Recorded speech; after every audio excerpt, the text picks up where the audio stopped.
Nos dimos cuenta, incluso para mismo Ecuador fue sorpresivo, este jueves la detención de uno de sus hijos, de su hijo mayor, de Francisco, por un presunto tráfico de influencias, vicepresidenta. Un tema que por supuesto corrió por todos los medios internacionales y que se habla incluso del traslado de Francisco hacia una cárcel de máxima seguridad donde están los peores criminales. ¿Qué puede decir usted sobre este caso concretamente de su hijo? ¿Y qué acciones concretas se van a tomar en las próximas horas? Bueno, em, primero, como siempre digo a todo mi equipo de trabajo, a mi gente, yo soy primero madre antes que vicepresidenta. Y en este momento me quiero referir al mundo como madre, como mujer que ha formado a un hijo con sus 28 años de edad de manera limpia, porque mi hijo tiene sus manos limpias, porque es un joven de sueños, con un hijo de apenas 3 años, con una esposa joven, maravillosa, llena de ideas, en donde ellos construyen sus caminos y sus vidas y sus proyectos de vida. Y hoy han sido completamente anulados. Ya no existe ni siquiera la moralidad ni los procesos que pueden acabar con una persona en su profesión siendo tan joven y su récord en su camino profesional. Entonces, esto de aquí es importante entender que mi hijo ha sido allanado sin una sola prueba que justifique hasta este momento la fiscalía sobre una sola prueba que le haya llevado a mi hijo en este momento a la cárcel donde usted lo señala. En donde si dijéramos que, como dice el presidente, que está cambiando este país a un nuevo Ecuador, que ya hay más empleo, que hay la inseguridad en menos porcentaje, créame que Fito tendría que estar en la cárcel en La Roca y no mi hijo en La Roca. ¿De qué país estamos hablando en donde la seguridad le estamos devolviendo a los ecuatorianos? Esto no tiene precedentes, lo que acaba de hacer el presidente Noboa. En realidad, una justicia maniatada. Hoy temo por mi vida. Mi hijo está en peligro en esa cárcel. Y por eso hoy levanto mi voz hacia la Corte Internacional de Derechos Humanos y hacia toda organización internacional en donde protege la violencia al género y político que hoy está pasando en Ecuador. Es grave lo que pasa en Ecuador. Por eso hoy no puedo callar más y tengo que buscar la inocencia de mi hijo, porque en este momento ni siquiera me puedo mover de este país, porque tengo que pedir permiso a una canciller para ir a defender la vida de mi hijo. Sin duda alguna, Douglas, esto tiene que servir al mundo entero para que sepa en realidad el valor de proteger los valores que por 24 años he profesado. La defensa de los derechos naturales, la vida, la libertad y el fruto del trabajo de los ecuatorianos tiene que ser respetado. Vicepresidenta, si la Fiscalía avanza, para que la gente en Costa Rica, pero además la audiencia que nos sigue internacional lo tenga muy claro, si la Fiscalía avanza en esta acusación de presunto tráfico de influencia, usted podría ser convocada a la Asamblea Nacional y podría ser destituida.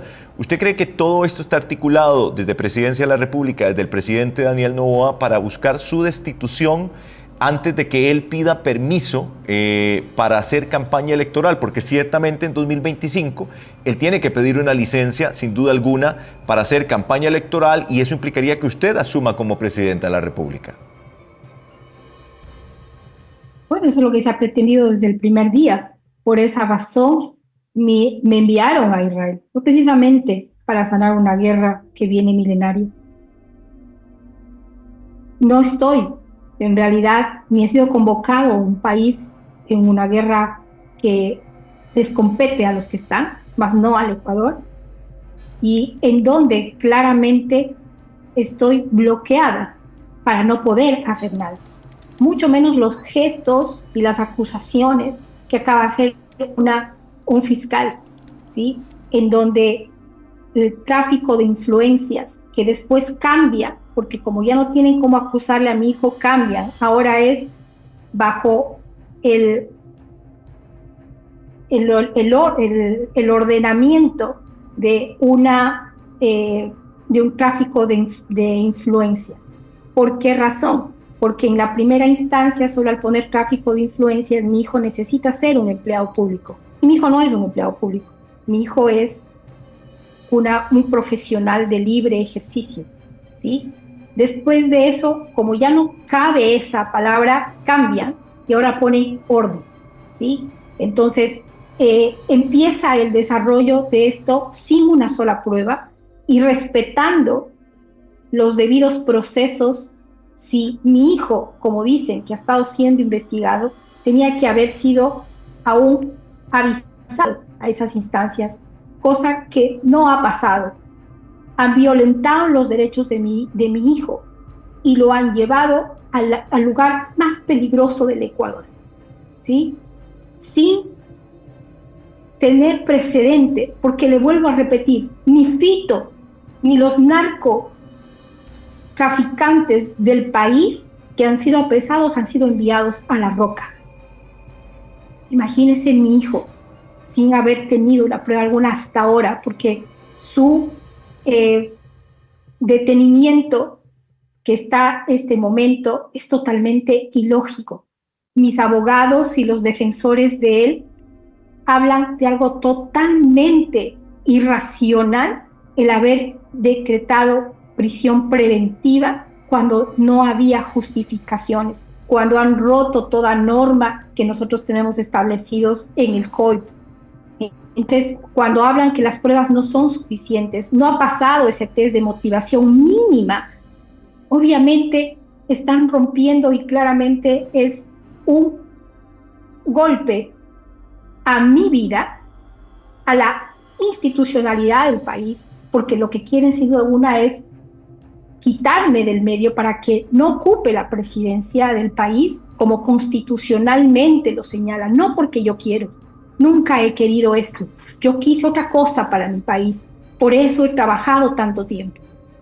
Ahora, usted me dirá, Douglas, en este momento que pasa el Ecuador, sin duda ellos me están presionando para que yo renuncie y salga de aquí. Y pueda obviamente quitarme el cargo porque no estoy en cumplimiento de mis funciones. Claro, y no da para un juicio político, porque claro, obviamente no tengo ninguna causal para un juicio político. Y eso le quiero preguntar, porque, a ver, usted está a miles de kilómetros, está con la situación de su hijo concretamente. Usted dice, lo podrían enviar a La Roca, presumimos, quienes no conocemos. Ya lo está, mi hijo está. Ya está en La Roca. Ya está en La Roca. Ayer fue trasladado de manera ilegal, de manera oscura, en un helicóptero de la ciudad de Quito, en donde estaba. Fue apresado en Cuenca, en su ciudad, en su casa, en la madrugada, sacado de ahí en helicóptero para Quito, en donde está la supuesta acusación, y de ahí fue trasladado a la ciudad de Guayaquil, de la misma manera en helicóptero. Y por lo que usted nos dice, presumimos que este centro penitenciario es uno de los más peligrosos del país, vicepresidenta. Es el más peligroso, porque ahí están todos los criminales, narcodelincuentes, violadores, están ahí toda la gente que ha hecho daño a este país de esa manera criminal. Y además, pues usted pertenece a un gobierno que ha emprendido una arremetida fuerte contra las bandas criminales, posiblemente muchos apresados ahí en La Roca, como usted bien lo menciona. ¿Qué va a hacer, vicepresidenta? Usted está a miles de kilómetros. Si usted se devuelve a su país, tampoco tiene la posibilidad, pero podría interpretarse esto como un abandono eventual de sus funciones. ¿Cómo va a tratar? Y se lo pregunto ya desde el punto de vista personal, ya ni siquiera se lo pregunto como vicepresidenta de su país. Es decir, ¿qué puede hacer una madre a tantos miles de kilómetros de su país con su hijo detenido en este centro penitenciario peligrosísimo? Bueno, por eso tengo que apelar a las cortes internacionales, porque Ecuador tiene que darme la licencia legal para yo poder estar al lado de mi hijo. Sin duda alguna lo haré, porque mi deber primero es como madre. Pero no pueden violentar de esta manera y obligar y extorsionarme con la vida de mi hijo. Eso es criminal. Pero ¿quién la extorsiona en ese sentido? O sea, uno interpreta, es el mismo presidente. Es que viene la orden de ahí, y lo digo claramente, porque la verdad se va a llegar a saber. La verdad está ahí. Y en los próximos días, mientras sigue el proceso, va a ser muy claro lo que se ve ahí y mucho más. Entonces, lo que está aconteciendo, porque la verdad y la inocencia de mi hijo lo tiene que reparar, lo que está haciendo, en este momento no voy a callar más. Como le vuelvo a repetir, he sido una mujer prudente porque soy una política seria, una política que viene de una generación con los valores correctos. Y por más diferencia política que pueda existir, jamás nunca podríamos tocar la familia de un político, por más adversario que sea, por más línea al frente que lo tengamos. Y hoy en día, prácticamente la política es absolutamente nada. Todo con tal de estar en el poder, podemos hacer cualquier cosa y violentar a cualquier ser humano. No nos importa tocar la vida de las personas. Y yo creo que quitamos la inspiración a nuestros jóvenes, que queremos formarles en esos valores correctos. Y así que mi hijo va a estar muy fuerte porque él sabe de los valores y de la madre que viene, con los valores que ha sido formados él. Entonces, Douglas, no dude ningún momento que si este momento nos callamos, si este momento tan crítico del país en el que pasa para recobrar nuestro país, ¿con qué gente lo vamos a hacer? Esa es la pregunta que debemos hacernos, los ecuatorianos. ¿Con qué gente? Si hoy un joven que quiere inspirarse para ser un político, para hacer solución a la vida de su país, lo único que ve es corrupción, lo que ve es el abuso, lo que ve es el dolor, lo que ve es la pobreza. Y entonces nosotros no podemos y no nos vamos a callar. Los buenos no podemos callarnos. Y eso es lo que voy a hacer. Vicepresidenta, si no le dan este permiso que usted bien menciona, usted igual se va a ir de la embajada, se va a ir de Israel. Bajo otras instancias, no sabría cómo decirle mientras no tenga claro el estado legal. En este momento mi hijo se está pidiendo un habeas corpus para que él pueda ser primeramente sacado de la cárcel, porque no tiene por qué estar en la cárcel. Peor en la Roca. Eso es algo inconcebible. Y vamos a hacerlo para que mi hijo salga en libertad y pueda defenderse con total libertad como le da los derechos humanos a él. Y yo me reservo, en realidad, mi siguiente paso. ¿Por qué razón? Porque temo de mi vida, temo la vida de mi hijo que está en ese momento ahí.